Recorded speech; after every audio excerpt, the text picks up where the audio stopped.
अगर आप fully funded scholarship के ऊपर 2026 में ऑस्ट्रेलिया आना चाहते हैं तो आज की वीडियो आप सबके लिए है।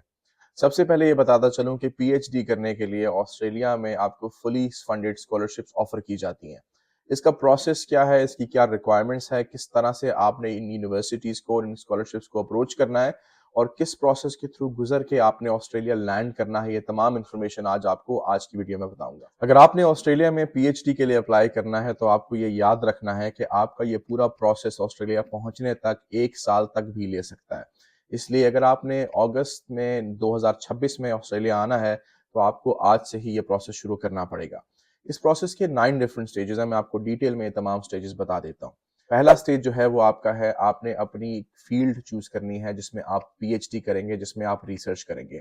इसके लिए आपका मास्टर्स कंप्लीट होना बहुत ज़रूरी है और अपनी जो फील्ड ऑफ रिसर्च है, जो आपका टॉपिक ऑफ रिसर्च है, वो आपके मास्टर्स से आपकी मास्टर्स डिग्री से जितना रेलेवेंट होगा, जितना मैच करेगा, उतना आपके पीएचडी स्कॉलरशिप सिक्योर करने के चांसेस ज़्यादा हो जाएंगे। ऑस्ट्रेलिया की आप प्रायोरिटीज़ को समझ लें। ऑस्ट्रेलिया में इस वक्त जो पीएचडी की प्रायोरिटीज़ हैं, जो रिसर्च टॉपिक्स जिसको प्रायोरिटी दी जाती है, वो है artificial intelligence, climate change, agriculture. इसके अलावा और डिफरेंट टॉपिक्स हैं जो कि इस वक्त काफ़ी रेलेवेंट चल रहे हैं ऑस्ट्रेलिया के मुताबिक। तो अगर आप उनको चूज करेंगे तो आपकी पीएचडी के चांसेस ज़्यादा बढ़ जाएंगे। आप जब अपनी फील्ड ऑफ रिसर्च चूज करेंगे तो उसमें आपने गूगल का सहारा लेकर ये देखना है कि कौन से रिसेंट टॉपिक्स जो हैं वो आपकी फील्ड ऑफ रिसर्च के ऊपर पब्लिश हुए हैं, ताकि आप वहां से सुपरवाइजर्स को भी ढूंढना शुरू कर सकें। नेक्स्ट जो प्रोसेस इसमें आता है, जो कि स्टेज 2 है, उसमें आपने अपने लिए एक स्ट्रॉन्ग सी रिसर्च प्रपोजल रेडी करना है। आपका जो रिसर्च प्रपोजल है वो 2 पेजेस से ज्यादा नहीं होना चाहिए। और उसमें क्या क्या चीजें इंक्लूड होंगी? उसमें इंक्लूड होगा आपका टाइटल, आपकी प्रॉब्लम स्टेटमेंट, आपके ऑब्जेक्टिव्स क्या है, आप कौन सी मेथडोलॉजी यूज करेंगे रिसर्च करने के लिए, क्या एक्सपेक्टेड आउटकम होगा आपके रिसर्च का, और साथ साथ थोड़ा सा एक ब्रीफ लिटरेचर रिव्यू भी उसमें ऐड किया जाएगा। ये रिसर्च प्रपोजल जो है ये आप प्रिपेयर करेंगे, जो कि आपने आगे सबमिट करना होगा। तो आपने अपनी फील्ड ऑफ रिसर्च चूज करनी है और आपने अपना ये रिसर्च प्रपोजल, एक स्ट्रॉन्ग रिसर्च प्रपोजल आपने प्रिपेयर करना है। इसमें आपको 2 से 3 महीने तक लग जाएंगे। अब स्टेप 3 में आपको एक सुपरवाइजर चूज करना है जो कि आपको सुपरवाइज करेगा आपकी पीएचडी रिसर्च के थ्रू आउट। अब आपको मैं कुछ वेबसाइट्स नीचे मेंशन कर देता हूं। सबसे बेस्ट तरीका जो है वो है यूनिवर्सिटीज के पोर्टल पे डायरेक्ट जाके अपनी फील्ड के रिलेटेड सुपरवाइजर चूज करना। फॉर एग्जांपल, अगर यूनिवर्सिटी ऑफ क्वींसलैंड में आप ऑस्ट्रेलिया में आ रहे हैं, क्वींसलैंड की यूनिवर्सिटी जो ब्रिस्बेन में लोकेटेड है, अगर आप वहां से पीएचडी करने के लिए आ रहे हैं तो उनकी वेबसाइट के ऊपर आप बड़ी आसानी से अपनी फील्ड के रिलेटेड, अपने रिसर्च टॉपिक के रिलेटेड एक सुपरवाइजर ढूंढ सकते हैं। जब आप सुपरवाइजर को सर्च करेंगे तो वहां पे क्लियरली लिखा होता है कि क्या ये सुपरवाइजर इस वक्त किसी को सुपरवाइज करने को तैयार है भी कि नहीं। तो अगर उनकी अवेलेबिलिटी है तो उस हिसाब से फिर आप अपने सुपरवाइजर को चूज करेंगे, फिर उन सुपरवाइजर को कांटेक्ट करना शुरू करेंगे। यहाँ पर ये बताता चलूं, स्टेप 3 में आपने सिर्फ एक ही सुपरवाइजर के ऊपर फोकस नहीं करना, इसलिए कि हर सुपरवाइजर आपको एक्सेप्ट नहीं करेगा। इसलिए आपने मल्टीपल सुपरवाइजर को अपनी प्रॉब्लम स्टेटमेंट, अपनी रिसर्च स्टेटमेंट को जो है ना उसके साथ शेयर करना है, उनको कांटेक्ट करना है कि आप ऑस्ट्रेलिया आना चाहते हैं, ये आपकी फील्ड ऑफ रिसर्च है और आप जो है उनकी सुपरविजन में ये रिसर्च करना चाहते हैं। तो आप मल्टीपल को एट अ टाइम जो है वो अप्रोच करेंगे और उसमें से कहीं जाके 1 या 2 आपको रिस्पॉन्ड करेंगे और फिर फाइनली उसमें से एक या आपको चूज करेगा। अगर आपके पास मल्टीपल सुपरवाइजर अवेलेबल होंगे, जिसके चांसेस बहुत कम होते हैं, तो आप फिर उनमें से एक को चूज करें। यहाँ पर ये बताता चलूं कि जब आप अपने सुपरवाइजर को अप्रोच करेंगे तो आपकी सीवी, आपकी रेज्यूमे, जिसमें आपका पुराना तमाम रिसर्च मटेरियल, आपकी तमाम एकेडमिक हिस्ट्री, आपने क्या एजुकेशन स्टडी की है, कहाँ से की है, कितने टाइम से की है, अगर आपने बीच में कोई जॉब्स की हैं तो आपकी जॉब्स के क्या एक्सपीरियंसेस रहे हैं, साथ साथ आपकी जो एकेडमिक ट्रांसक्रिप्ट्स हैं, आपने जो जो डिग्री की हुई है, जिस जिस स्कूल से, कॉलेज से आपने स्टडी की हुई है, वो तमाम कॉपीज आपके पास होनी चाहिए डिजिटल फॉर्मेट में। साथ ही जो आपका रिसर्च प्रपोजल है 2 पेजेस का, उसको आप 1 पेज में शॉर्टर वर्जन में कन्वर्ट करके अपने सुपरवाइजर को वो इन्फॉर्मेशन भी, वो रिसर्च प्रपोजल भी प्रोवाइड करेंगे। स्टेप नंबर 4 है अपनी इंग्लिश लैंग्वेज प्रोफिशिएंसी के लिए अपने आप को प्रिपेयर करना। आपको अगर आना है Australia as a PhD candidate तो आपके पास कम से कम यहाँ के हिसाब से टॉफल या आइल्स या पीटी ही करना जरूरी होगा, जिसमें अगर आप आइल्स करने वाले हैं, एकेडमिक आइल्स करने वाले हैं, तो उसमें आपके कम से कम 6.5 तो 7 ओवरऑल बैंड्स होना ज़रूरी है। 7 बैंड अपने माइंड में रख लीजिएगा ओवरऑल, जिसमें मिनिमम आपका किसी भी मॉड्यूल में 6 बैंड से कम आपका मॉड्यूल नहीं होना चाहिए। फिर इसी को कन्वर्ट कर लें अगर आप टॉफल करना चाहते हैं या पीटी करना चाहते हैं। तो इसको प्रिपेयर करने के लिए भी आपको कम से कम 1 से 2 महीने लगेंगे, जिसमें आपका एक एग्ज़ाम भी होगा और फिर उसके बाद आपका रिज़ल्ट आएगा। तो आपने इसके लिए भी अपने ज़हन में 2 महीने कम से कम रखने हैं। स्टेप नंबर 5 ये है कि अभी आपने ऑस्ट्रेलिया में पीएचडी के लिए scholarships, fully funded scholarships apply कैसे करनी है। सबसे जो बेस्ट तरीका है वो यूनिवर्सिटीज़ को डायरेक्टली अप्रोच करना है और डायरेक्टली यूनिवर्सिटीज़ की वेबसाइट्स के ऊपर जाकर आपने वहाँ पर पीएचडी की स्कॉलरशिप्स को अप्लाई करना है। कुछ मैं आपको वेबसाइट यूनिवर्सिटीज़ के नाम बता देता हूँ और उनकी यूआरएल भी आपको बता देता हूँ। यूनिवर्सिटी ऑफ मेलबर्न है जो कि scholarships.unimelbourne.edu.au है। उसके साथ-साथ अगर आप बात करें एएनयू की तो anu.edu.au है /study/scholarships। मैं नीचे आपको लिंक्स बता दूंगा। यूनिवर्सिटी ऑफ क्वींसलैंड है। इस तरह की बहुत सारी यूनिवर्सिटी है। यूएनएसडब्ल्यू सिडनी है, इसके अलावा यूनिवर्सिटी ऑफ सिडनी है।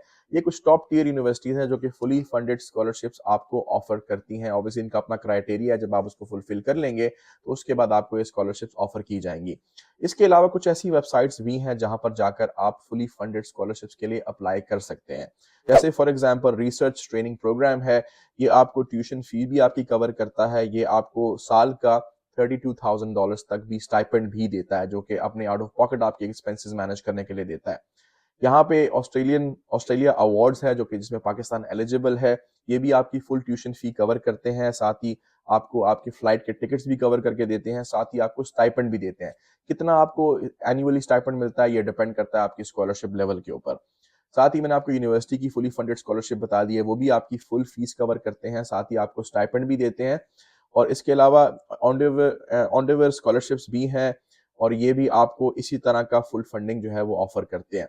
अब इनकी ओपनिंग कब होती है? नॉर्मली जो इनकी ओपनिंग होती है अगस्त से मार्च जो है वो इनकी जो ये ओपनिंग होती है स्कॉलरशिप्स के लिए।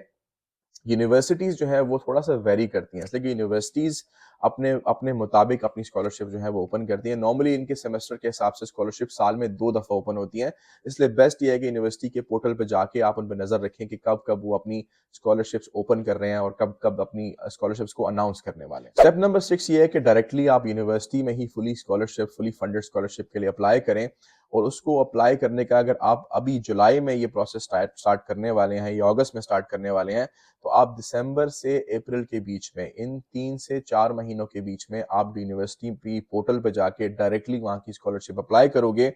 और इसमें नॉर्मली ये होता है कि आपको कुछ यूनिवर्सिटीज़, कुछ नहीं बल्कि बहुत सी यूनिवर्सिटीज़ ये चाहती हैं कि ये अप्लाई करने से पहले आपके पास एक सुपरवाइज़र अवेलेबल हो। तो आपने सुपरवाइज़र पहले से ढूँढना है अपनी अपनी रिसर्च को सुपरवाइज़ करने के लिए। अगर आपके पास वो सुपरवाइज़र अवेलेबल होगा और वो कमिटमेंट आपको देगा कि वो आपको सुपरवाइज़ करने को तैयार है, तो फिर आपकी आगे की जर्नी और आगे की एप्लीकेशन ज़्यादा आसान हो जाएगी। स्टेप नंबर 7 बहुत ज़्यादा ज़रूरी है, वो ये कि जब आप ये पूरा प्रोसेस कर रहे होंगे तो आपने इस बात को इंश्योर करना है कि आपके पास एक अप टू डेट पासपोर्ट हो जिसकी वैलिडिटी कम से कम 2 साल होना ज़रूरी है।